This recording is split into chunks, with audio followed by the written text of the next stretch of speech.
अस्सलाम वालेकुम students. Hopefully आप सब खैर आफियत से होंगे। Welcome back to aptitude booster YouTube channel. और हम जावास्क्रिप्ट की सीरीज़ जो है वो उसको स्टार्ट कर चुके हैं। आज हमारा जावास्क्रिप्ट ऑपरेटर्स का टॉपिक है जो कि डिस्कस होगा। अब ऑपरेटर्स आपको पता है कि मल्टीपल तरह से हम लोग यूज़ कर सकते हैं। ये मल्टीपल ऑपरेटर्स होते हैं जिसमें कि आपको आइडिया होगा कि अगर हम सी लैंग्वेज के सी प्लस प्लस की बात करें तो हमारे पास असाइनमेंट ऑपरेटर्स होते हैं।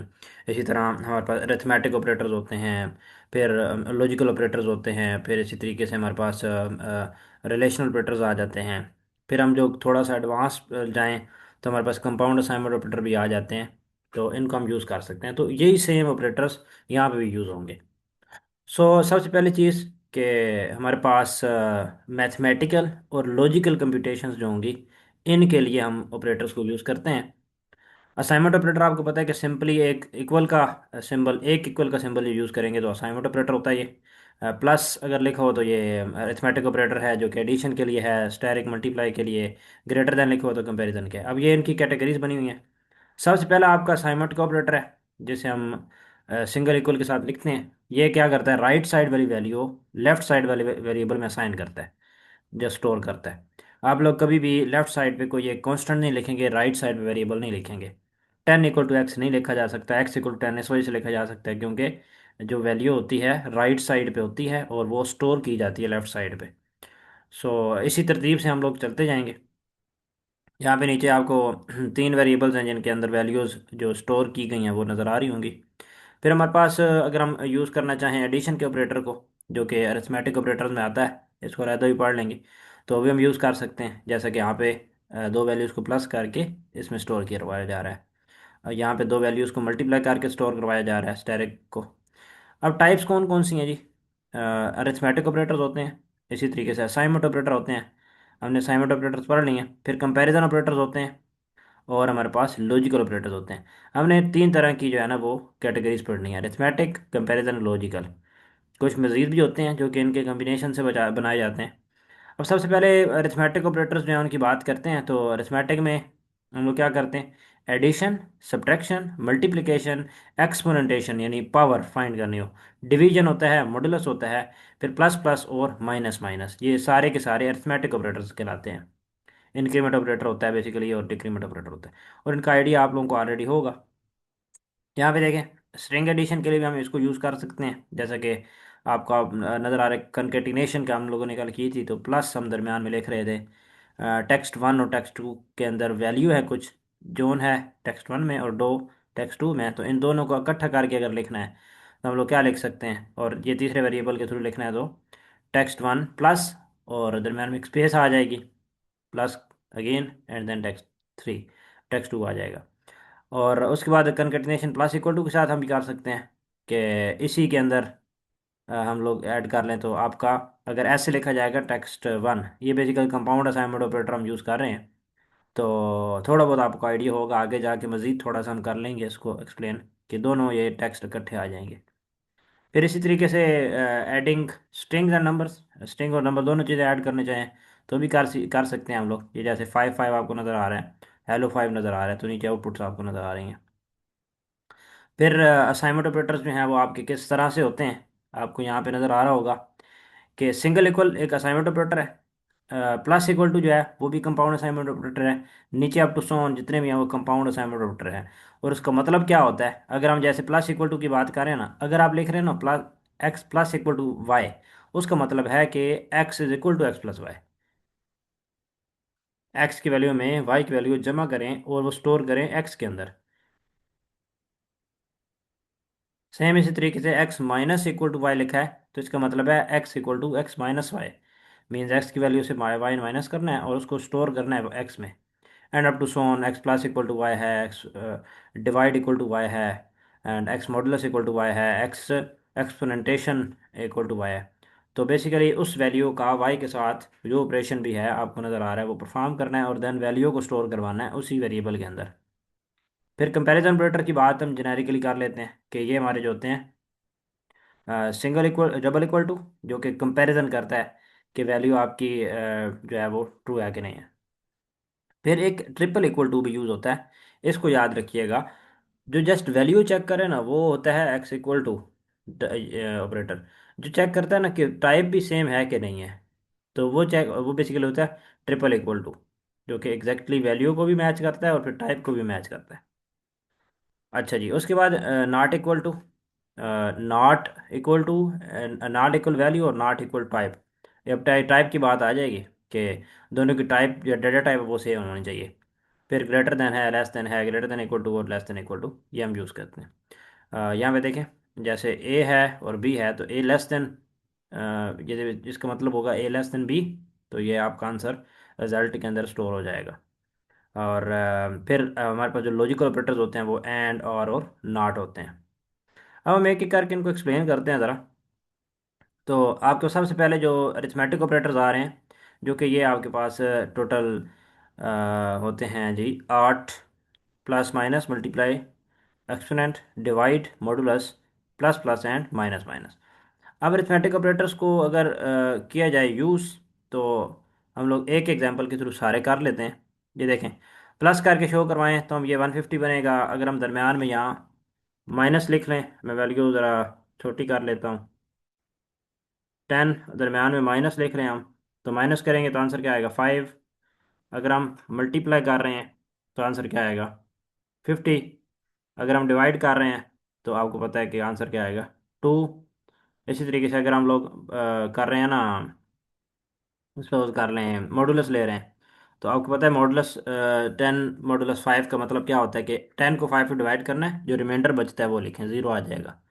अगर हम 10 मॉडुलस सपोज कर लें 9 करें तो वो 1 आ जाएगा। ठीक है। इसी तरीके से मल्टीपल तरीकों से हमारे पास आंसर ये आते जाएंगे। अब मुझे बताएं कि अगर मैं लिखूं मॉडुलस के बाद 2, और यहाँ पे लिखूं मॉडुलस 3, क्या आंसर आएगा 2 मॉडुलस 3 का? इसका आंसर 2 आएगा।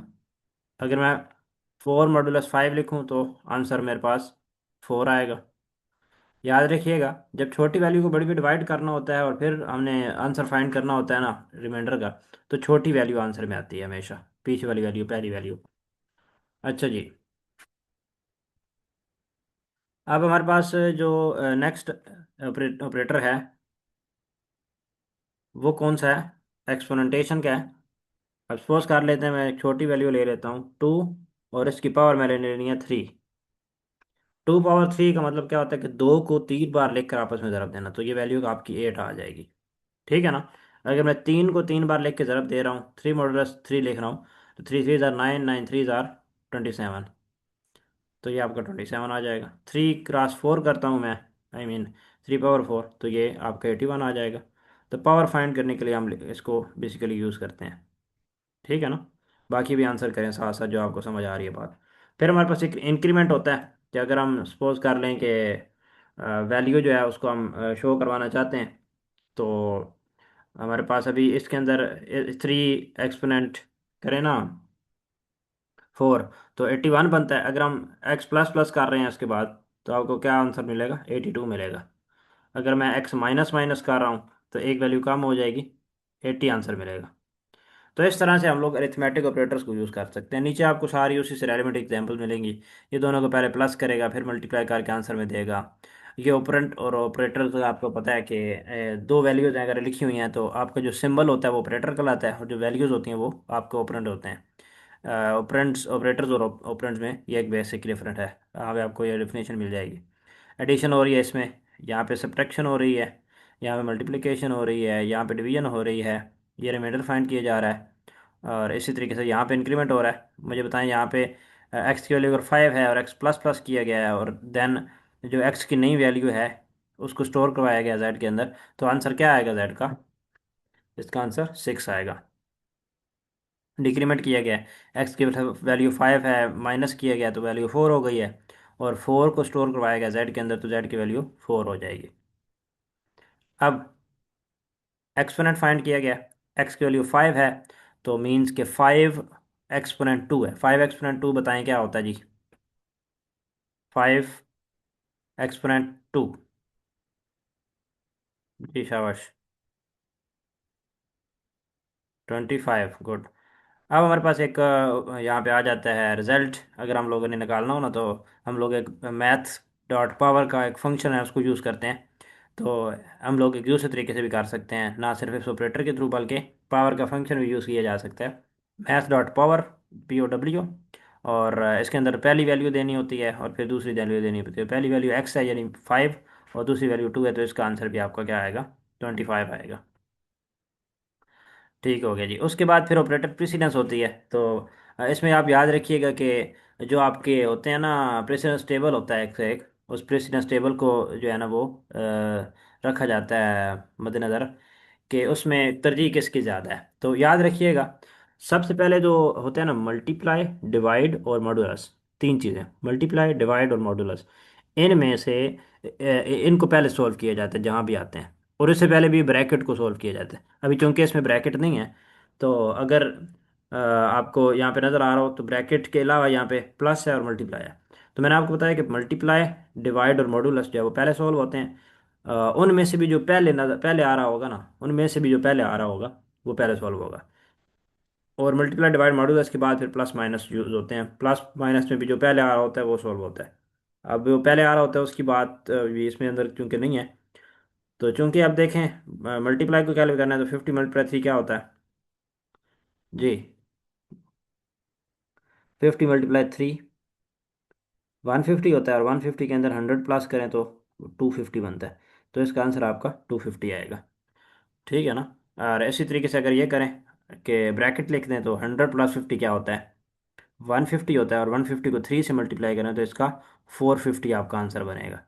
फिर यहाँ पे देखें, ये प्लस और माइनस दोनों चीज़ें हो रही हैं। तो मैंने आपको बताया था प्लस और माइनस जो है उनकी प्रेसिडेंस बराबर होती है। लेकिन जो पहले आए वो करना होता है।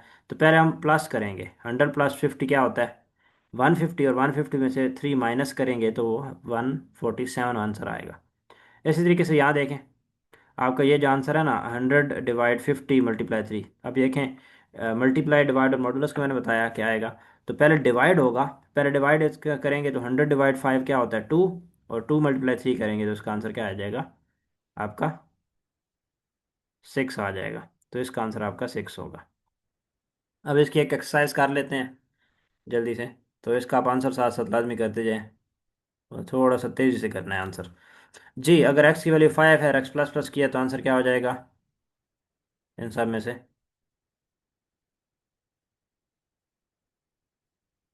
जी, 6 हो जाएगा। गुड। इसी तरह से अगर हम लोग ये करें, insert the correct operator to return the reminder. इनमें से रिमाइंडर वाला कौन सा ऑप्शन है? ये ऑप्शन आपका रिमाइंडर का है। ठीक है जी। उसके बाद हाँ जी, हमें बताएं एक्स की वैल्यू क्या होगी? 100 + 50 × 3। तो पहले प्लस करेंगे या मल्टीप्लाई करेंगे? अगर मल्टीप्लाई करेंगे तो 50 को 3 से मल्टीप्लाई करें, 150 आता है। और 150 + 100 क्या होता है? 250 होता है। तो इसका आंसर 250 आ जाएगा। एंड इसकी एक्सरसाइज कंप्लीट होगी भाई, ये 3 क्वेश्चन से। नेक्स्ट मूव करते हैं हम लोग। नेक्स्ट जो इसका है ना टॉपिक, ये असाइनमेंट ऑपरेटर का। इसमें मूव ऑन करते हैं। इसको ज़रा समझना है आप लोगों ने। ये कंपाउंड असाइनमेंट ऑपरेटर को हम यहाँ पे यूज़ कर रहे हैं। और देख ये रहे हैं कि यहाँ पे एक्स और वाई की वैल्यू क्या है। अभी देखिएगा, एक्स की वैल्यू ना कंसिडर करें 10, वाई की वैल्यू कंसिडर करें 5। अब इसमें ये पुट करें वैल्यूज़, तो आपका इसका आंसर क्या बनेगा? अगर आप x = 5 करें तो ये मतलब इक्वल को ऑपरेटर के तरीके से एक्स की वैल्यू 5 है, सपोज कर लें। अगर हम करें ना x = x + y, तो आंसर क्या आएगा? आंसर आपका यहाँ लिखा हुआ है। अगर हम x += y करें या x = x + y करें, एक ही बात है। तो मैं आपको डायरेक्टली ये करके दिखा रहा हूँ। ऊपर से आपने अब ये जो मैंने सेकंड लाइन किया ना, x += y, मैं ये कर रहा हूँ, मतलब क्या कर रहा हूँ मैं? इन दोनों वैल्यूज़ को 10 और 5 को प्लस करना है, और स्टोर करवा कहाँ करवाना है? x के अंदर। मीन्स x = x + 5 y करना है। तो x की वैल्यू क्या बन जाएगी आपकी? 15 बन जाएगी। एक सिंपल एक्सरसाइज है। इसी तरह से हम लोग अब सेकंड कर रहे हैं x - = y, यानी x की वैल्यू में से y की वैल्यू माइनस करनी है। तो x की वैल्यू क्या बन जाएगी? 5 बन जाएगी। 10 - 5 5 होता है। उसके बाद x × y करना है। तो x की वैल्यू 10 को 5 से मल्टीप्लाई करें तो एक्स की वैल्यू क्या बन जाएगी, 50। इसी तरीके से X power equal to Y करना है कि एक्स की पावर 10 पावर 5 करनी है, तो वो हमारे पास आंसर जो है ना वो 1 लाख बनता है। ठीक है ना। इस तरह से लिखा जाएगा। फिर X modulus divide equal to Y है, एक्स की वैल्यू को वाई पे डिवाइड करना है। तो 10 डिवाइड बाई 5 क्या आता है, 2। तो आपको यहाँ पे एक्स की वैल्यू 2 नज़र आ रही है। फिर मॉडुलस लेना है, तो 10 डिवाइड बाई 5 पूरा पूरा डिवाइड हो जाता है, तो एक्स इक्वल टू 0 आ जाएगा मॉडुलस का आंसर। और अगर हम लोग कॉलन देखना चाहें तो जस्ट कॉलन जो है ना हमारे साथ इसके लग जाता है, साइज डॉट एक्स, ये एक अलहदा चीज़ है, इसको स्किप कर सकते हैं आप लोग। फिर लॉजिकल असाइनमेंट ऑपरेटर भी होते हैं, एंड इक्वल टू होता है। ये देखें यहाँ पे आपको ट्रू, फॉल्स और नल की फॉर्म में आंसर मिल रहा है, तो ये रिजल्ट जो है ना ये सिंपल सिंपल वही आते हैं, इसमें कोई ख़ास फ़र्क नहीं पड़ता। ये सिंपल असाइनमेंट है। प्लस इक्वल के साथ आंसर आपको मिल रहा है कि अब इसकी वैल्यू क्या हो जाएगी, 15। उसी एक्सरसाइज को इसका आंसर 5 हो जाएगा, मल्टीप्लाई करेंगे तो 50 हो जाएगा, ये करेंगे तो 1 लाख आ जाएगा, डिवाइड इक्वल टू करेंगे तो आपको पता है कि 2 आ जाएगा, मॉडुलस इक्वल टू 5 करेंगे तो वो आपको 0 मिलेगा। और अब स्ट्रिंग असाइनमेंट ऑपरेटर्स हैं। यहाँ पे सिंपल असाइनमेंट ऑपरेटर भी आते हैं और ये एडिशन असाइनमेंट ऑपरेटर भी आते हैं। अब देखें ये टेक्स्ट है सिंपल सा, इसके अंदर text plus equal to word किया गया तो मीन्स के हेलो के अंदर ये भी चीज़ शामिल कर दो। ठीक है। फिर लॉजिकल एंड के साथ लिखा गया है, तो ये आपको सिंपल सिंपल आंसर्स मिलेंगे, आप देख सकते हैं, इसको ट्राई भी कर सकते हैं सबको। तो लॉजिकल और असाइनमेंट ऑपरेटर्स हैं, नॉट ऑपरेटर भी यूज़ करते हैं हम लोग, नल ऑपरेटर ये जैसे हम यूज़ करते हैं, तो इसको भी आप यूज़ कर सकते हैं, सिंपल सिंपल है। और ये फिर जो है ना स्प्रेड ऑपरेटर भी एक होता है कि जो हमारे पास टेक्स्ट देता है और उसको डिस्प्ले करवाता है डॉट डॉट के साथ। ठीक है जी। तो इसकी एक्सरसाइज कर लेते हैं एक बार। एक्स इक्वल टू 5 है अगर, तो एक्स प्लस इक्वल टू 10 करेंगे तो क्या आंसर आएगा जी, 5 10 15 या 50, आंसर करें शाबाश।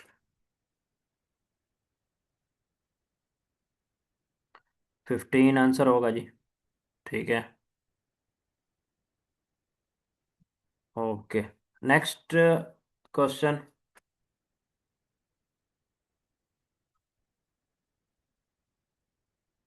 जी नेक्स्ट क्वेश्चन जो है आपका ये है, use the correct assignment operator that will result in x being 15 same as, यानी हम लोगों ने x equal to x plus y लिखना है, तो यहाँ पे बेसिकली क्या लिखेंगे, शॉर्टली कंपाउंड असाइनमेंट ऑपरेटर लिखना चाहें तो X equal to x plus 5 लिखना हो, एक्स प्लस वाई लिखना हो तो क्या लिखेंगे। जी यहाँ पे हम लिखेंगे प्लस इक्वल टू। ठीक है। इस तरह नेक्स्ट क्वेश्चन है हमारा कि हम लोगों ने एक्स मल्टीप्लाई वाई लिखना है तो क्या लिखेंगे, एक्स मल्टीप्लाई वाई लिखना है तो यहाँ पे क्या लिखेंगे।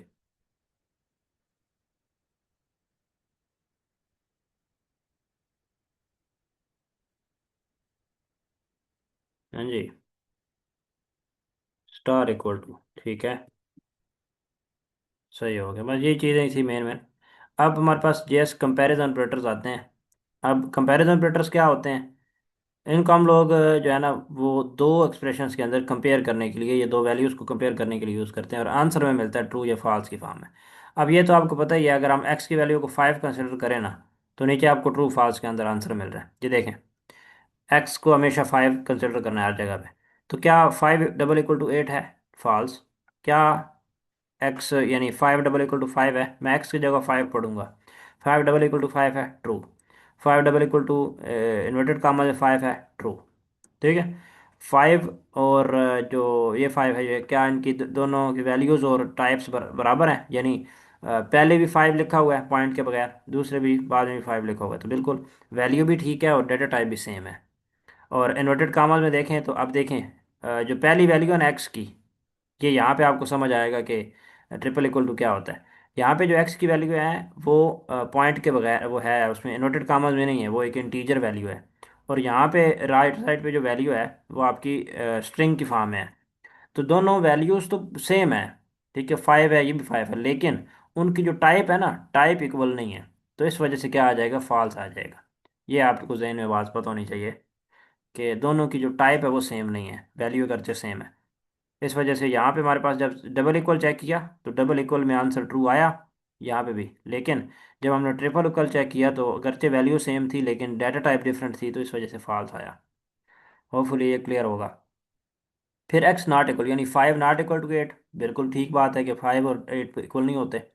5 नॉट इक्वल टू 5, ये बात तो गलत है, 5 बराबर होते हैं। 5 नॉट इक्वल टू 5, ठीक है।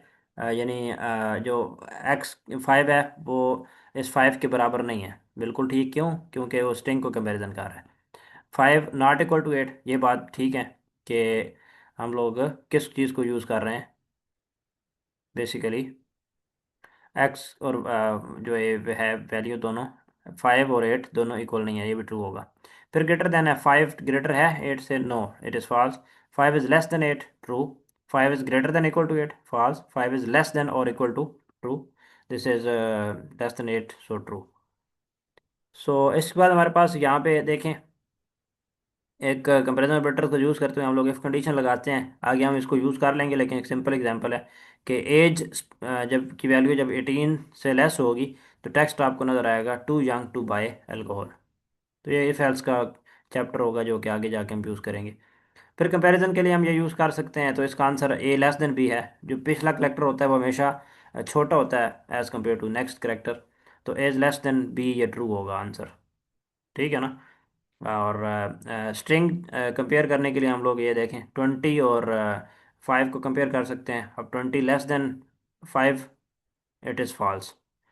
डिफरेंट डेटा टाइप्स को भी कर सकते हैं हम लोग कंपेयर। 2 लेस देन 12, ये भी ट्रू है। 2 लेस देन 12, ये भी ट्रू है। 2 लेस देन जून, ये फॉल्स है क्योंकि उसे समझ ही नहीं आ रही जिसको मैंने कंपेयर करना है। 2 लेस देन जॉन, ये भी फॉल्स। ये भी ठीक है ना। जहाँ जहाँ पे उसे समझ नहीं आएगी कि मैंने किस चीज़ को कंपेयर करना है डाटा टाइप की, तो वहाँ पे वो आंसर फॉल देगा। So these are the main things जो कि ऑपरेटर्स के हवाले से थी, इनको हम लोगों ने डिस्कस किया आज की क्लास के अंदर। और नेक्स्ट इंशाल्लाह हम लोग जो क्लास होगी उसके अंदर जो कंडीशनल स्टेटमेंट्स होंगी, जैसे इफ़ कंडीशंस कहते हैं या एल्स कंडीशंस कहते हैं, उनको हम लोग डिस्कस कर रहे होंगे।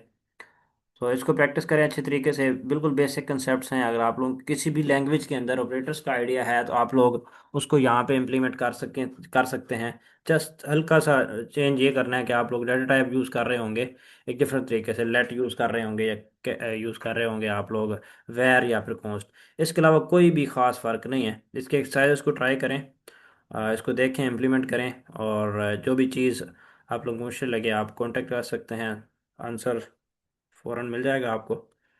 सो keep practicing it. Will meet in the next lecture. Till then, अल्लाह हाफिज़।